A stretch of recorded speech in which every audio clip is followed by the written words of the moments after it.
1.25 million subscribers, or thereabouts. I didn't do a Q&A for 1 million, so here we are. A lot of people are asking about music, and I think the reason for that is that the algorithm has recently picked up my music YouTube channel, which is a thing that exists.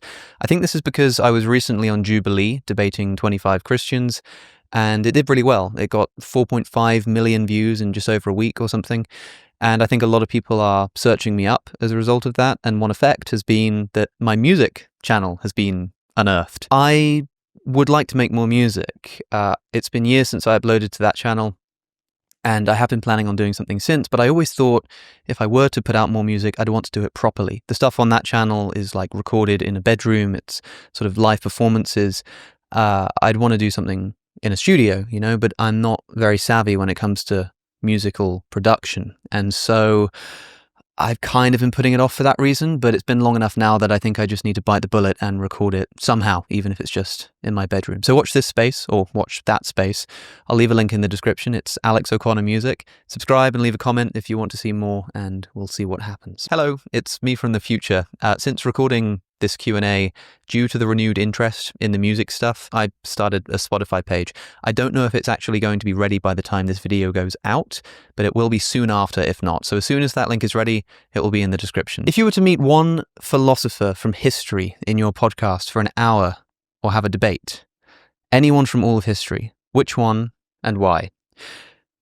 I think the boring but expected answer here is probably Jesus of Nazareth, not just because I think he'd be an interesting guy to talk to, but I would be super intrigued to work out who he really was. Obviously, a lot has been said about the man, and the most interesting thing for me would be working out who this probably most influential human being of all time actually was, and what he was actually teaching, and indeed, what he thought of himself. So perhaps people would expect me to say that, but it's the God's honest truth, if you like. Alternatively, maybe someone like Aristotle, simply because, again, it would be interesting, but also we've got a lot of missing works from like ancient Greek philosophers. So a lot of Aristotle's works we just don't have anymore. They're lost to time. And so I think by having a conversation like that, I would focus on the stuff that we don't have a record of and see if there's more that we can uncover. Because again, he was just so influential. Socrates is another name that comes to mind because he didn't write anything down. We have records of the things that he believed through Plato,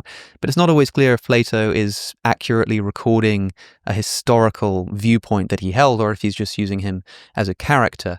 And so it would be interesting to know what he actually thought and perhaps ask him why it is that he didn't feel the need to write any of it down. Do you have any tips to improve discipline for reading and studying, for example? When it comes to reading and studying, in my experience, discipline can only really be had when I've got some kind of deadline. So luckily for me, I have a lot of deadlines all of the time. If I've got a guest coming on the show, I want to prepare, so I'll read their book and I'll read around their subject. If I've got a debate coming up, like the Jubilee thing, for example, I'm going to want to prepare for that.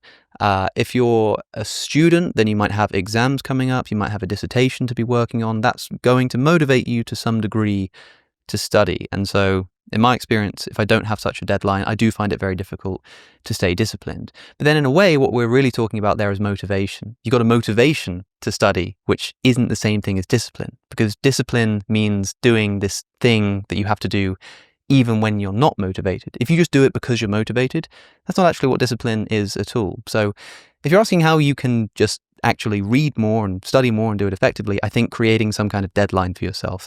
Maybe you start a book club with some friends, and as long as you actually stick to the idea of meeting up once a month or whatever to discuss this paper or this philosophical idea, that will probably motivate you to get on with the work. But outside of those kinds of motivational tips, if you're looking for actual discipline, that's just a case of increasing discipline overall in your life. And since discipline is just acting when you don't want to act, there's no way to become disciplined except to just sort of start doing it. Like right now, like I don't know what time it is when you're watching this, but when it's done, of course, go and read a book, just go and study. And if you can't be bothered, it's like, that's just what discipline is. It's overcoming that. So I struggle with that too, by the way. But if you're just looking to study or read more, Set yourself some deadlines, but that's not actually quite the same thing as discipline. Do you think that the arguments for Mereological nihilism also apply to the existence of persons, or can some sort of bootstrapping save them? Okay, to anybody who's new here, Mereological nihilism is the view that there are no such things as parts. So the way that this expresses itself generally is the idea that distinctions between objects, like this glass of water that I've got in my hand and the table that my computer is sat on right now, the only distinction between those things is a mental distinction that I make. There's no real distinction between them. Now, granted, that sounds insane, but here's how to think about it. When did this glass of water begin to exist? Well, that's kind of impossible to say, like you don't know when this cup was manufactured, but at some point, this cup did not exist. And then it did exist, whenever that happened to be. But no new matter was actually created. Right? Whenever this cup was made, it's not like new matter came into existence. Matter doesn't pop into existence or out of existence, except I suppose when it's exchanged with energy. And so what actually happened here? It's not like there's a bunch of new matter created. Instead, somebody took a bunch of pre-existing matter and rearranged it and called it a cup. And that's true of any material object that exists, like a car, for example. Cars don't pop into existence. You take stuff that already exists, like metal and glass and rubber, and you sort of organize it in a particular way and stick it together and call it a car. But nothing new actually exists. So what is the difference between one organization of this metal and rubber and glass, say it's just sat on the floor over there, and when I rearrange it and put it over there in the shape of a car, what's actually changed? The only thing that's changed is its arrangement. So suppose I start with a bunch of pre-existing matter, just a bunch of fundamental atoms, and I take this soup of atoms and I sort of arrange some of them into the shape of a cup, and I arrange some of them into the shape of a car. Nothing new has been created. All that's happened is I've organized things in a particular way, and I've just put labels on them. I call that one a cup and that one a car. But the only thing that's actually changed is my perception and the labels that I put on things. So given that all material objects emerge from this quantum soup of foundational matter, the only distinction between any objects is the way that we label them. For example, think about this. Does the left-hand side of a car exist? Just the left-hand side of it? Yeah, I mean, it does, because the thing that I'm referring to with the words the left-hand side of the car, exists, but it seems weird to say that, the left-hand side of the car is, a thing that really exists.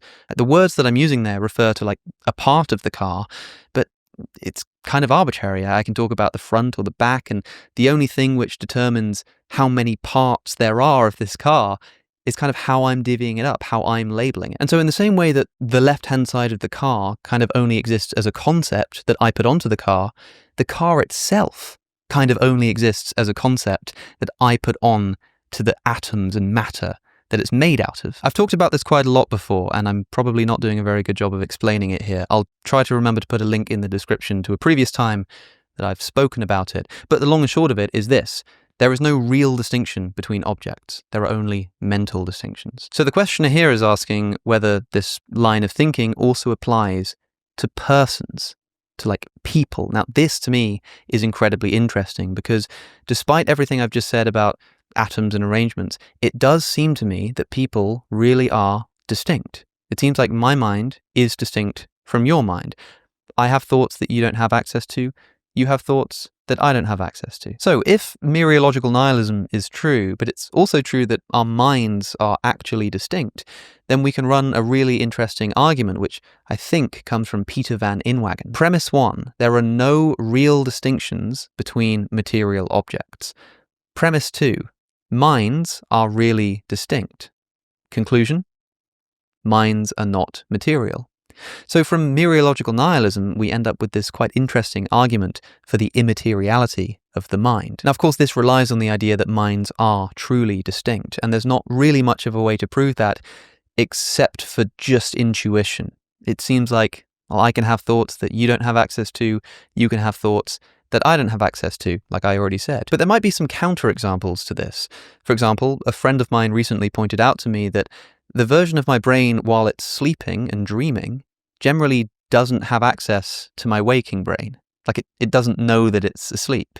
When I wake up, I can remember that part of my brain. I can remember the dream that I've had, at least sometimes. But when I'm in the dream, I seem to like lose access to the other version of my brain while it's waking. But it's the same brain. Like the dream brain is the same brain as the waking brain, but at least in one direction, there's like an inaccessibility. So the fact that I can't access your thoughts might not necessarily guarantee that our minds are really distinct. And of course, it's worth pointing out that a lot of people experience something called ego death, especially under the influence of heavy doses of psychedelics. People report sort of losing their sense of self. They feel more connected with other people. They start to feel like all is one and that we're all kind of the same person. Like that kind of experience does happen, and people do experience that. And so for all the intuition that I have that our minds are distinct, if I was taking a hero dose of LSD right now, I might have an equally forceful intuition that our minds are actually the same thing, man. So whether Mereological nihilism applies to the existence of persons is an open question, but hopefully something interesting to think about. How do you make money doing what you do? Well, I'm glad you asked. Do you ever struggle to focus? I know that I do, and especially given my line of work, it can be incredibly frustrating when I just can't stop getting distracted. Luckily, people like me are exactly who today's sponsor, Brain FM, was created to help. Brain FM is an app for professionals seeking productivity boosts. They create science-backed music, which helps you to relax easier, sleep deeper, and focus better. Opening the app, I've got 4 options: focus, relax, sleep, and meditate. So suppose I'm trying to get some sleep, I can then choose what kind of sleep I'm trying to get. Am I going for a deep sleep or just a power nap? There's even an option for guided sleep if I want assistance in trying to drift off. Whatever I choose, Brain FM will give me some music, which is specifically tailored to help me get on with whatever I'm trying to get on with. And I can customize the kind of music that Brain FM gives me, either by choosing from different genres or selecting the different kinds of natural sounds that will play alongside the music. You can even customize the level of neural effect of the music. So you might want to pick low if you're sensitive to sound or easily get headaches, or high if you suffer from attention difficulties like ADHD. And Brain FM is the only music company supported by the National Science Foundation to improve people's focus. So help unlock your brain's full potential free for 30 days by going to brain.fm/within reason. That's brain.fm/within reason for 30 days free. That was actually a genuine question, by the way, in the Q&A. Someone really did ask that. I didn't just plant it for the sake of a sponsor segue, although I am not above doing that kind of thing. But speaking of which, let's get back to it. Will we eternally reoccur? There are a few things that you might mean by this question. You might be talking about something like reincarnation, maybe, but as far as I understand the current laws of the universe, even if we could keep sort of reincarnating for a really long amount of time, the universe is going to come to an end at some point in like a heat death or something analogous to that. And so even if we developed some way to, regenerate ourselves, physically speaking, there's no way for that to continue forever. However, that might be wrong. Maybe the universe is actually eternal and will go on infinitely. And there are some really interesting thoughts to be had about the possibility of an eternal universe. Given an infinite amount of time, anything that can possibly happen will happen. Right? It's like the monkeys typing at the typewriters infinitely. If the monkeys are actually typing randomly, which, by the way, they probably wouldn't do, in 2002, the University of Plymouth conducted an experiment with real monkeys, giving them typewriters, and I'll quote here, "Not only did the monkeys produce nothing but 5 total pages, largely consisting of the letter S, the lead male began striking the keyboard with a stone, and other monkeys followed by urinating and defecating on the machine." So even given an infinite amount of time, it's not clear whether monkeys would produce the works of Shakespeare. But if they were actually typing randomly at the keys, then the idea is that, over an infinite amount of time, you would produce every single possible combination of letters. You would produce the entire works of Shakespeare. You'd also produce every play that Shakespeare could have written but didn't. Everything that can occur will occur. So if the universe goes on forever, then presumably every single possible arrangement of atoms will at some point occur. Every single possible quantum fluctuation of things popping into existence and popping out of existence for varying degrees of time will occur. So if the universe is infinite, then I'm going to die one day, my body is going to decompose and just at some point just scatter off into ashes across the universe. But at some point in the future, atoms will rearrange themselves in such a way that is identical to this room right now, with this camera and this body. And if the mind is material, also this mind. So given an infinite universe, I would reoccur in that sense. But the question is, would that really be me? This is the Star Trek teleporter, right? Like in Star Trek, I've never actually seen it, but famously, they teleport from the spaceship down to the planet, I think. And the way that they do this is like they disintegrate the person in one place and recreate all of the atoms in the same arrangement down on the planet.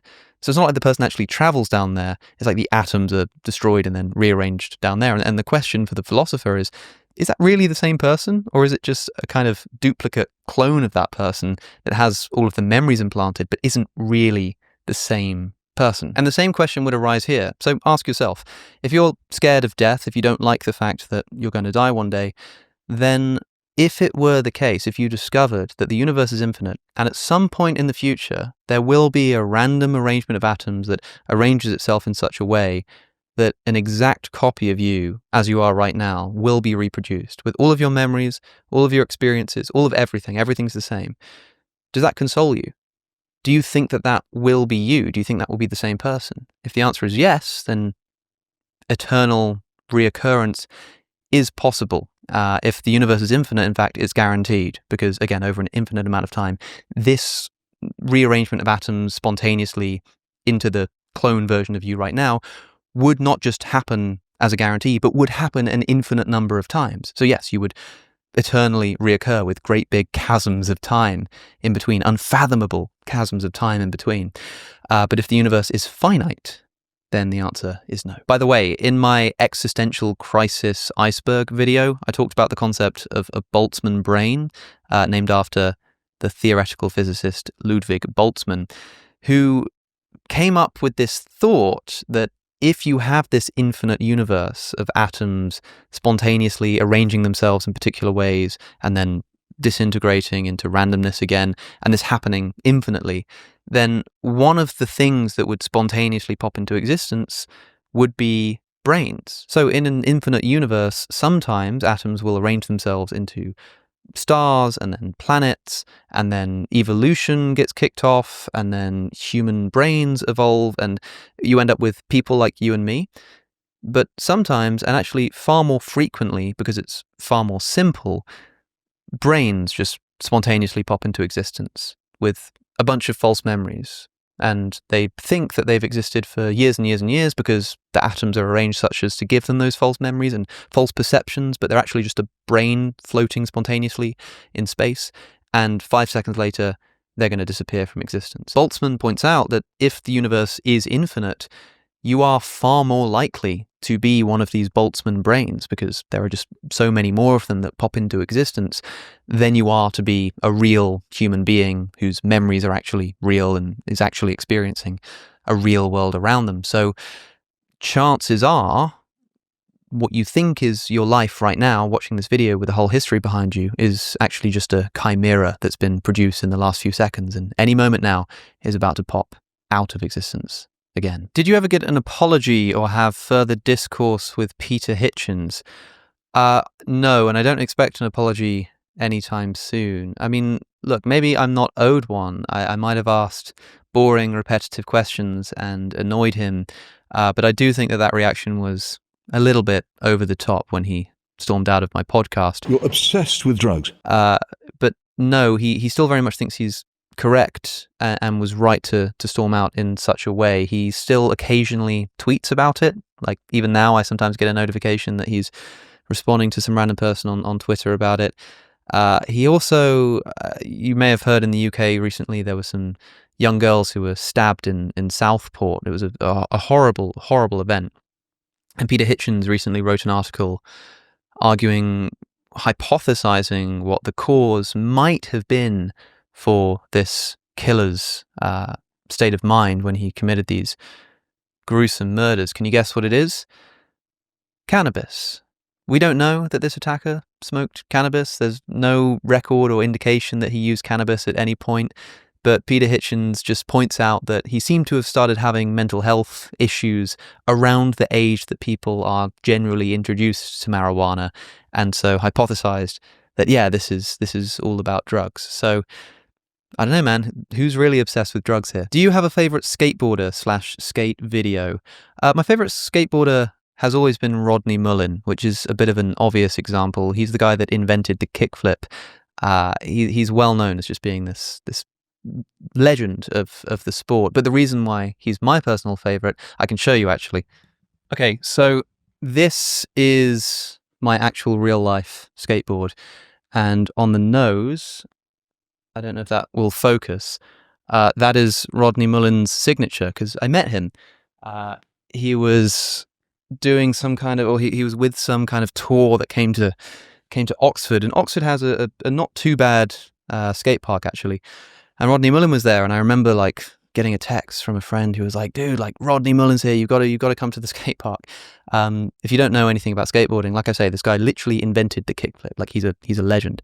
And I sort of ran into the skate park, and I was like pushing past people. I was like, where is he? I found my friend. I was like, "Where's Rodney Mullen?" And they were like, You just pushed past him on your way in, So I went back and I took a photo with him, which I've now lost, but he signed my skateboard, which I will try not to lose. And I just remember him being like the nicest guy ever, because everybody was flocking to him. He was like a mega celebrity, and he was just like so nice. So he's my favorite, not just because of his skateboarding, but because of him as a person. My favorite skate video, there is a guy called Aaron Cairo who runs a channel called Braille Skateboarding, and he used to do these videos called Skate Support. I don't know if he still does them or not, but basically people would send in videos of themselves trying to do a trick, and he would like help them out. I sent in a skate support once years ago, and I was trying to learn how to do a 50-50 grind, and it got onto skate support. So I've been pushing around for a while. I'm pretty comfortable. Here's an ollie. It's not the best ollie in the world, but it manages to get me up curbs and ledges,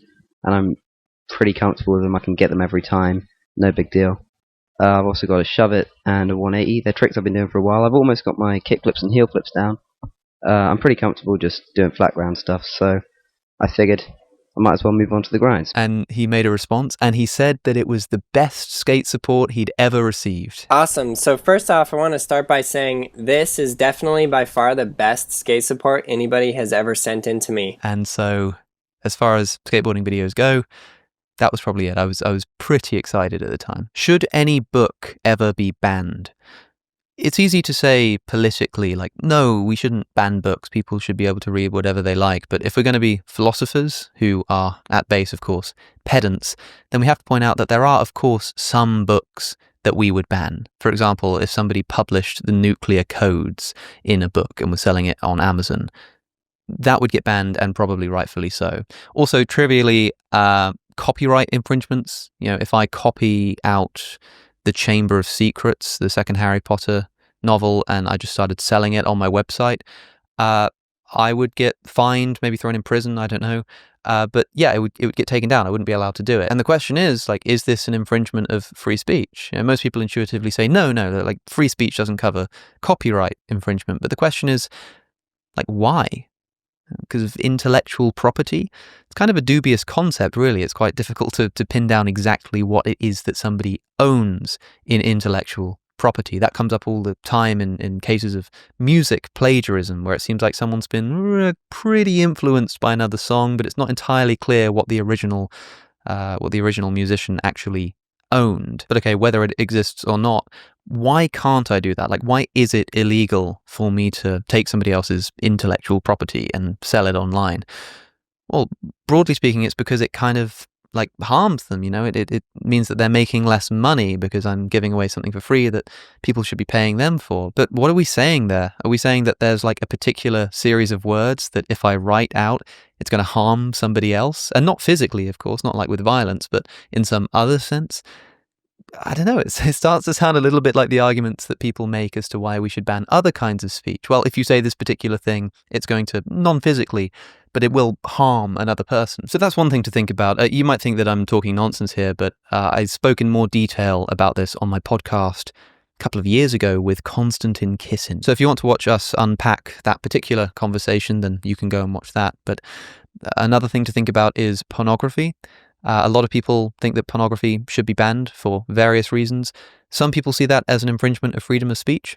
Some people don't. But if you are somebody who thinks that pornography shouldn't be legal, or at least should be banned in some circumstances, maybe that would apply here, like a pornographic book of some kind, like a comic book. But if you're somebody who's just like totally okay with pornography, putting this in such a way that isn't going to upset the YouTube overlords and demonetize this video, let's just say that there are certain kinds of pornography, or sexual material, I should say, that I would presume you would not be okay with us putting into a book and publishing, whether in bookshops or just for free online, some kind of comic book or something of that kind, right? So if that's the case, then trivially there are instances in which some kinds of books should be banned. And the interesting question is, what is the principle that we use to determine when it's okay to say that you're not allowed to say that, you're not allowed to publish that, but in other cases we'll allow people to say things which we consider to be really harmful or dangerous or upsetting, but our moral principles tell us that we have to protect their right to publish it anyway. What are your thoughts on deism? Okay, so deism, generally speaking, is defined as the idea that like God or some kind of creative power created the universe, but then had nothing to do with it. So it undermines traditional monotheisms like Christianity or Islam, because these imagine a God who interferes with human affairs, who sort of sticks around to govern. Whereas the deist says, oh, something set it all off, but then had nothing more to do with it. The reason deism can be attractive is because it allows you to get around like arguments for the existence of God, the Kalam cosmological argument or whatever, by saying like, yeah, okay, there was a first cause to the universe, but that's it. Like, then it was hands off. I am not particularly attracted to deism because I think that some of the best arguments for the existence of God point towards a consistent godly presence in the universe.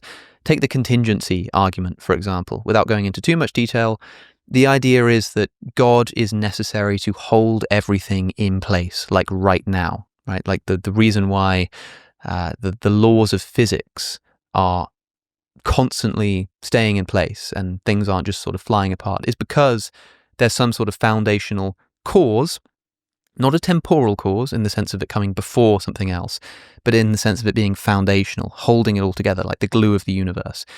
If that's what God is, then it doesn't make any sense to say that God like caused the universe and then, went off for lunch. No, he has to be like there constantly right now at the foundation of the universe. Like there are two kinds of causation. There's temporal causation, which is like I push over a domino and that pushes over the next domino and then the next domino.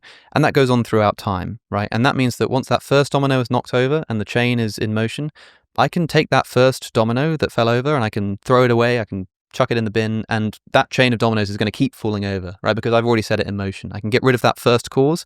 We don't need it anymore. And this is what a deist kind of imagines the universe is like. God is that first domino, or like the finger that knocks over the domino, and then whatever, it's free. It can go off and doesn't need to be there anymore. But there's another kind of causation, which is not temporal. It doesn't work through time, but works all at once. So I'm going to take this book, and I'm going to hold it in the air like this. And the question is, what is causing that book to be in the position it is right now? Not temporally, like why is it there? Because I lifted it up. But like right now, why is it there? Why isn't it falling to the ground? Well, because it's being held up by my hand. And why is my hand there? Oh, because it's being held up by my arm. And why is my arm there? Because it's being held up by my shoulder, and so on. And why is my body there? Well, it's being held up by the floor, and the floor is being held up by the ground, right? So there's a kind of causation, like the book's position is being caused by my hand's position, and my hand's position is being caused by my arm's position, but it's all happening at once, right? And unlike the dominoes, suppose I were to remove the arm, it's not like the hand and the book would stay in place. If I remove the arm, the book's going to fall, right?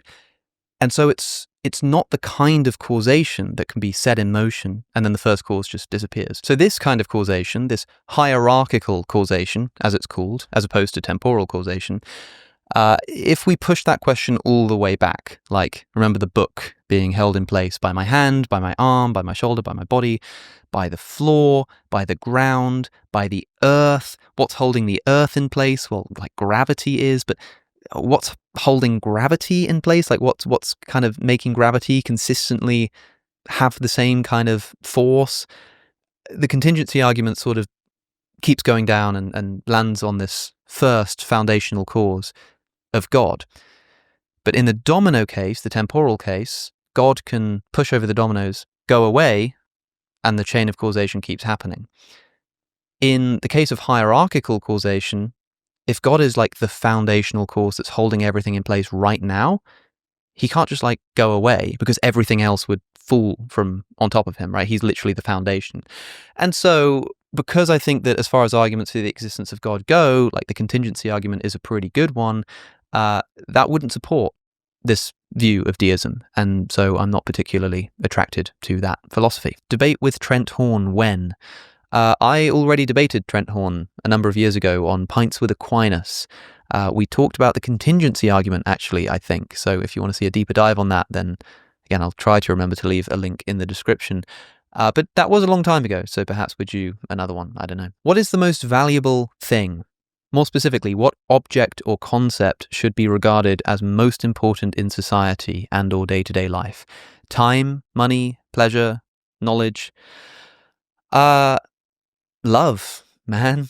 Gosh, that's a bit soppy, isn't it? But like really, I mean, I'm thinking of like an empirical analysis here. If you look historically, when somebody experiences love or even like claims to experience love, it drives people crazy. And all of the things that you've listed, so time, money, pleasure, knowledge, these are all things that people have regularly been willing to just sacrifice in a heartbeat for love. And there are kinds of love which I've never experienced, like I've never experienced the love that somebody has for their children, right? I don't have children. But I have no doubt that if I have a child, like, yeah, I'm going to give up time to raise that child. I'm going to give up money because I'm going to put that money into raising my child. I'm going to give up pleasure because it's going to suck in many ways. There's going to be lots of late nights and that kind of stuff. Knowledge, I don't know if I would have to sacrifice that to raise a child, but like I probably would once I had that child, right?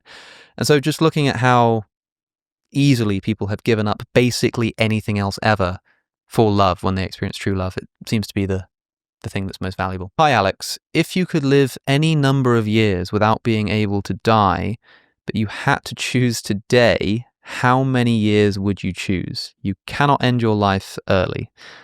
Oh, I see. Like once you've decided you can't end your life early, so no suicide. That would be kind of interesting because I'd love to test the mechanism by which I like can't die. Like what if I'm like decapitated? Do I just keep existing like as a head? Does my body still work? What if I cut my mind in two? Like I would definitely, if I had this kind of physical immortality, just start doing philosophical experiments. Like I would just cut my brain into 4 quarters and see what happened. Like, is it like lights out for 4 of them and one of them continues in some like really debilitated form, or do I like become 4 people? Like, man, there's a lot of stuff to do there. So I'd want a bit of time to experiment with that. But of course, you know, the famous observation is that if you live for too long, then you just have to constantly see loved ones die.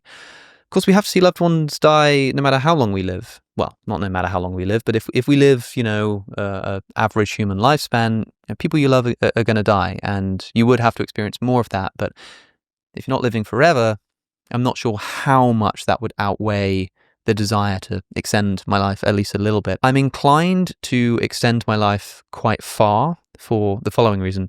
I don't believe in the afterlife. Like, I don't think anything happens after I die, but I'm not sure. And so if it turns out that I'm correct and there's no afterlife, then I want to live much longer so that I've had more experience and more life before I finally conk out.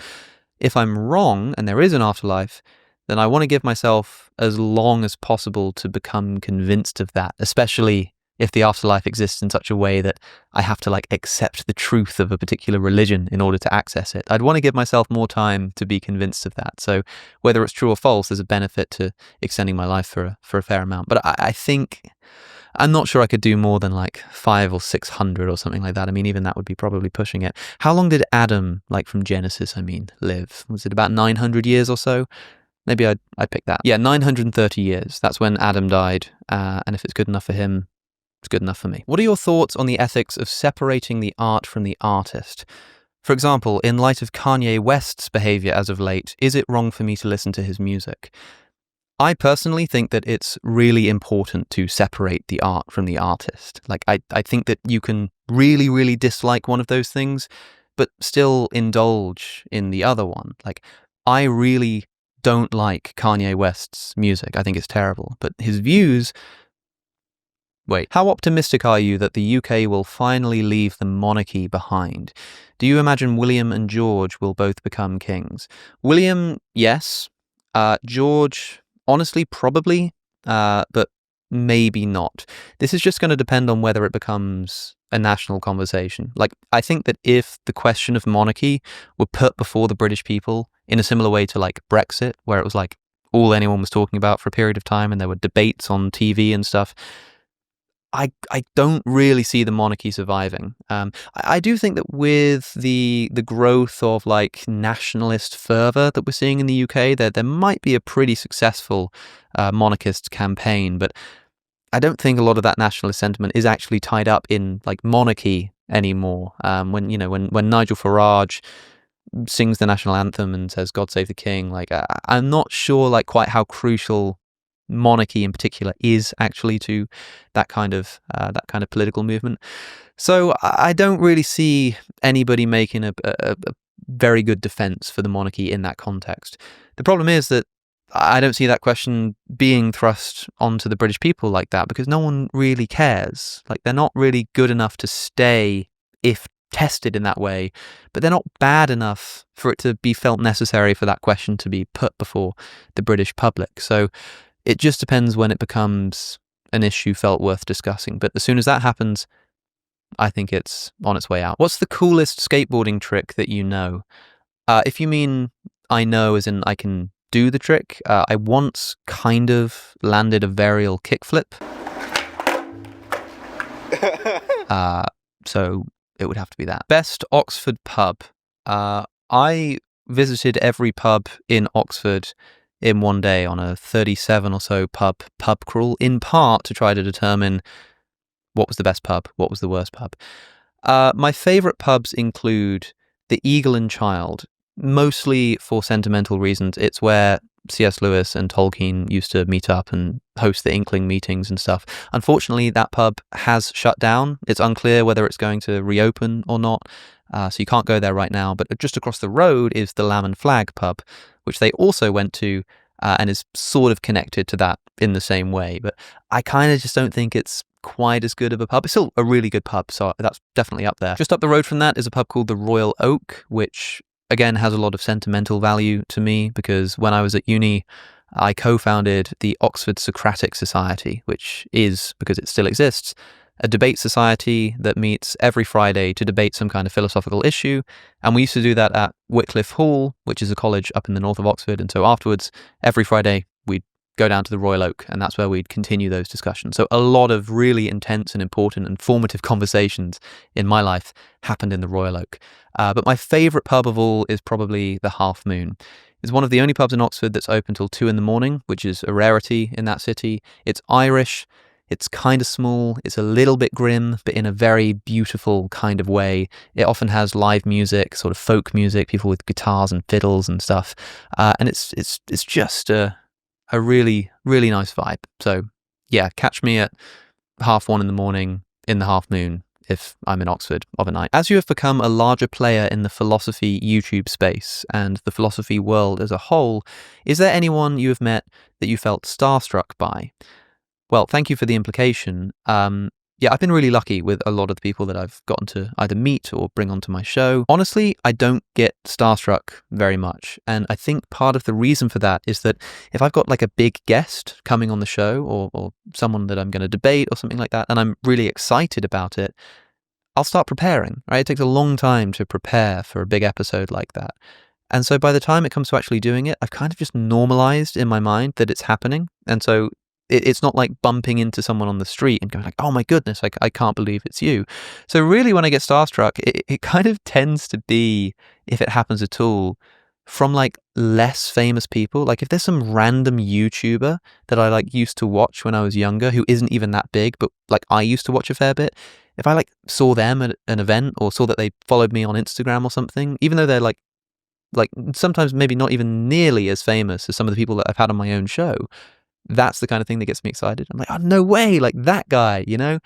So it's not necessarily about the level of fame, but rather the unexpectedness by which I come to meet them. And I think that's what being starstruck is. Like, you're struck by it. Because say you're just like walking down the street, or you're at the gym or something, and you just saw like the president of the United States. There's something so incongruous about your experience of everyday life, but also like the president being there. Like, and I think it's that incongruity that makes you struck. You're like, whoa, this is so weird. But if you like knew he was going to be there, then you might still be a bit starstruck, because it's still kind of unexpected in a grander sense. But like, maybe less so than you would be if you just came across them in that way. And so, for me, it's the surprise that still allows me to sometimes get a little bit excited. What's a book you wish you would have written? Harry Potter. Like, I would quite like to be a billionaire. Actually, I don't know if I would want to be a billionaire. So I'm not sure. But yeah, Harry Potter, because I'd become a billionaire, see how it felt, and then if I didn't like it, I guess I would just give it all to charity. What would you ask Jesus Christ if he could only answer one question? Who's the naked man? Yeah, in Mark chapter 14, Jesus gets arrested. It's a very dramatic scene. So Judas betrays Jesus. They go to arrest him. One of Jesus' followers pulls out a sword and attacks the servant of the high priest. It's super dramatic. And after this, it says that everyone deserted him and fled. That's verse 50. So verses 51 and 52, we read the following. A young man wearing nothing but a linen garment was following Jesus. When they seized him, he fled naked, leaving his garment behind. Now, we're not told who this person is. We're not told why he was there. It's not entirely clear why the author of Mark's Gospel thought this was an important detail to include. Like, maybe it's supposed to have some kind of theological undertone or something, but it's just completely unclear. It's just this mystery naked man who runs away from Jesus getting arrested and taken to eventually be crucified. And nobody knows who he is. But if I could cheekily ask for a second question, I would ask Jesus if he was God. I would ask if he claims himself to be God or not, because the most interesting question to me that jumps out of the Gospels is, who does Jesus think that he is? He thinks he's the Son of Man. He thinks that he's the Messiah, all of this kind of stuff. But I want to know how much of that is tied to the historical person of Jesus. And I also want to know, did he claim to be God? A lot of people think that there are instances in the Gospels that indicate that's what he thought of himself. I'm not entirely convinced by that, so I'd want to clear that up. Who do you agree with most, Christopher Hitchens or Jordan Peterson? Man, that is a hell of a question, because like, everybody knows that I've got a lot to say about Jordan Peterson, and I said it to his face as well. And a lot of people also know that I'm a massive fan of Christopher Hitchens and was hugely inspired by him, but a lot of people also know that I've criticized Christopher Hitchens a lot and said that basically everything he said about philosophy and religion was wrong. And so this is actually a really difficult question to answer. I think that if you can actually pin down an opinion of Jordan Peterson, I might be more likely to agree with it than I would be Christopher Hitchens, just because I think Hitchens' analysis of, if we're talking about religion and philosophy here, Hitchens' analysis of philosophy was so shallow, I hate to say, about a man who is not here to defend himself. But he did the same thing, he wasn't exactly too kind to Jerry Falwell after he died. Christopher, I'm not sure if you believe in heaven, but if you do you think Jerry Falwell is in it? No, and I think it's a pity there isn't a hell for him to go to. So if you actually just isolated the two men's views on philosophy and religion, like if you take Hitchens and just remove all of the rhetoric, all of the poetry, and all of the British accent, and just put the arguments that he made, and you manage to also pin down whatever the hell Jordan Peterson actually thinks about religion, I'm inclined to think that I might be more likely to agree with Jordan Peterson. But honestly, it's impossible to say, because Hitchens was very clear but very shallow. Jordan Peterson is very deep but extremely unclear. What's your favorite Bible verse? I tend to like the bizarre and kind of funny Bible verses. So I've already mentioned the naked man who flees from Jesus' arrest in Mark's Gospel. I just think that's so interesting and random. Or maybe Ezekiel chapter 23 verse 20. There she lusted after her lovers, whose genitals were like those of donkeys, and whose emission was like that of horses. Again, just quite unexpected for a lot of people to find that kind of phrasing in the Bible. Of course, there's also Jesus cursing the fig tree. The next day, as they were leaving Bethany, Jesus was hungry. Seeing in the distance a fig tree in leaf, he went to find out if it had any fruit. When he reached it, he found nothing but leaves, because it was not the season for figs. And this is the funniest thing about this for me, is that it's not the season for figs. But it says, then he said to the tree, may no one ever eat fruit from you again. And the disciples heard him say it. And when they go back in the morning, although this is Mark's gospel, in Matthew this happens immediately, as they went along, they saw the fig tree withered from the roots. Peter remembered and said to Jesus, Rabbi, look, the fig tree you cursed has withered. So Jesus sees a fig tree, wants some figs, but there aren't any, and so he curses the tree and it shrivels up and dies. And it's not even fig season. Again, I just think it's a little bit weird. But outside of those kinds of verses, I think that the best verse in terms of like summing up Christianity is Romans chapter 5, verse 8. But God demonstrates his own love for us in this: while we were still sinners, Christ died for us. I sometimes ask my Christian friends, if the entire Bible were to be destroyed and every record of it and memory of it destroyed, but you could have like one verse retained that's discovered by some archaeologists, and that's the only thing that they know about Christianity, what verse would you choose? And one time I asked a Christian and they said this verse. And since then, I've tended to agree with them. It makes the most sense. It talks about God in the singular, so, monotheism. It also mentions this Christ figure. I suppose it would be unclear who Christ is, but, Christ is mentioned. It talks about dying for our sins, and it talks about love, which is like the most important thing in Christianity. So Christ dying for our sins, monotheism, God being loving, all sort of wrapped up into one. So that's probably my favorite verse in a different sense. Do you feel your career would suffer if you became a theist? I do sometimes wonder, like, if I became a Christian and I announced it on YouTube, like, what would happen? Would I lose subscribers? I'd probably lose some, probably a good chunk, but like, would I go down to less than 1 million again? If I did, by the way, I would definitely celebrate like hitting 1 million subscribers, but like on the way down in the opposite direction. That would be fun. Honestly, I have no idea how it would affect my career. But the good news is that I'm in a pretty good position here, because like, if I were a Christian, like constantly considering atheism, then it would be like, well, if I become an atheist, I might lose all of my audience.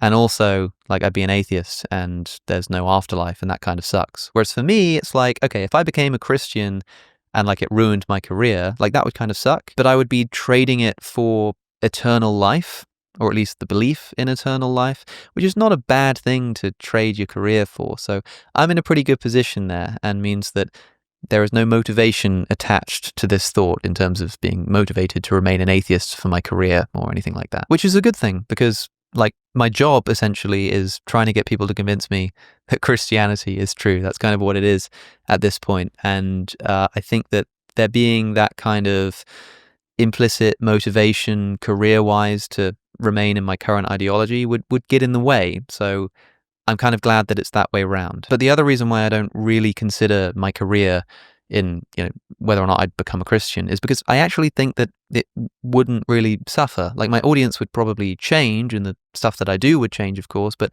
I feel like my platform is big enough that, there would be an audience of people who would listen to what I have to say no matter what I did. So if I become a Christian, if I become a Muslim, if I become a Mormon, who knows? I think there'll be people to listen to me, What's your favorite color? Also, I'm very new to philosophy and don't know where to start. Any tips? My favorite color is David Hume's Missing Shade of Blue. And as for tips on where to get started with philosophy, there are obviously loads of books that I could point you to. I'm actually hoping to put together a list of book recommendations, like 100 books or whatever, at some point soon. But I always like to point people to the Stanford Encyclopedia of Philosophy, the SEP. It's a free online resource, and it's just wonderful. It has entries on any topic in philosophy and ethics that you can think of. There's going to be an entry on it, and it's a bit like Wikipedia, but instead of it being like anybody can just add information, each entry is edited by an expert, by a professional.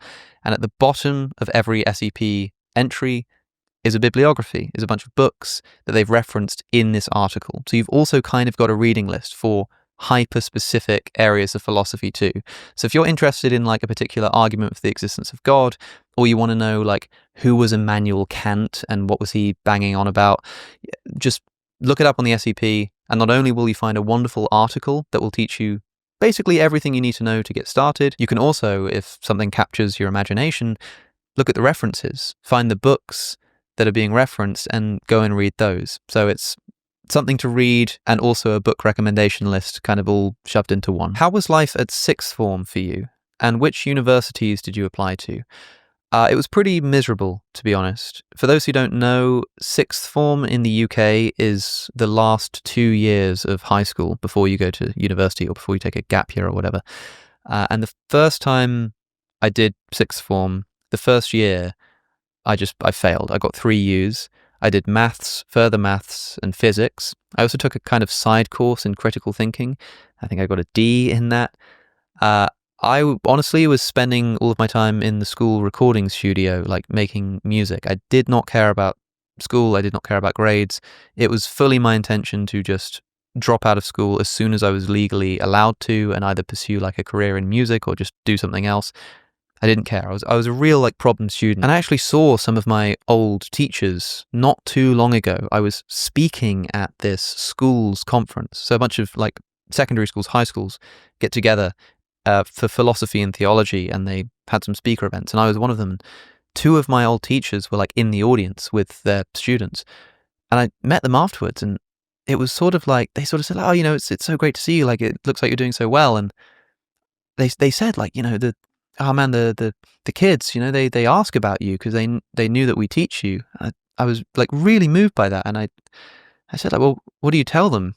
And she was like, honestly, I tell them that you were like a little brat. And yeah, I mean, I was. So I just like totally failed. But legally, you have to be in education in the UK until you're 18. So I couldn't just leave. I had to kind of do something. So I went somewhere else and redid my A-levels. I took different subjects, philosophy and religion, sociology, and politics, like government and politics. And I did a bit better. I think I got A, B, C. And then at some point around this time, I think I kind of started doing the YouTube thing properly and getting interested. And I thought, you know what? I actually kind of want to pursue this. I need to like sort out this academic stuff. So I just went really, really hard on the second year of A-levels, got A star, AA, like scraped the grades that I needed, applied to Oxford. I think because I had the YouTube channel, that helped with my application because my grades were kind of in the dumpster. But I kind of just managed to turn it around. But that first time doing A-levels, it just sucked because like my heart wasn't in it. And the second time round, although I started trying a bit harder at some point, I just didn't like the institution. I didn't like the place I was in. I didn't really know that many people. I had like one good friend there. But I didn't feel like there was much of a community. It was just like a pretty miserable 2 years. I brought that upon myself, but I'm pretty glad that I managed to turn that around. So, like, if you're having a hard time at sixth form right now, like, you will forget about it. Like, you'll move on, you'll get into some university, and you won't even remember that sixth form was a thing. Don't worry about it. And which universities did you apply to? I applied to Oxford. I think my second choice was Edinburgh. I can't remember exactly, but I'm pretty sure that was it. And I love Edinburgh. I was there recently. And I think like if I'd have gone there instead, I would have had a wonderful time too. So those were the 2 that I remember applying to. Are you more fascinated with Gnosticism or Mormonism? Definitely Gnosticism. I've made loads of episodes about Gnosticism. I've never made an episode about Mormonism, but I do plan to soon. But it's kind of funny, like recently I've mentioned Mormonism a couple of times, sometimes as a bit of a joke, but also as a sort of critique of mainstream Christianity. The Mormons have been pretty excited about that. I think they like when someone's given them attention, I suppose. And it's caused a bit of a stir online. Like I've been tagged in a lot of stuff. Like I'm not a Mormon, everybody. I think Mormonism is kind of interesting, and I've been like learning about it. But yeah, no, I don't think it's true. I just think it's got this like wacky history. Like take this for example. Do you know who the first ever US presidential candidate in history to be assassinated was? It was Joseph Smith, the founder of the Mormon religion. And not only is it kind of weird that he ran for president, but also, yeah, like he was assassinated while he was running for president, while he was in prison. A gang like showed up to the prison and there was a shootout and he like fell out of a window. I think he was shot and then he fell out of a window and then they like shot him again when he was on the ground. Like the whole history of Mormonism is just like really interesting. So yeah, I've been talking about it a lot, but it's been pretty tongue-in-cheek. So like, no, I'm not a Mormon, everybody. Who is your favorite musician/musical group? Mine is Bob Dylan. My favorite group, at least my favorite group that you probably won't have heard of, is the band Flyte, Flyte. I've known them for a long time. I found their music years and years ago, got to know them in the years after that. Just like wonderful music. Like probably they are the best songwriters on the planet right now. So if you haven't listened to them, do yourself a favor. Do you think that rule utilitarianism is the best way to ground human rights?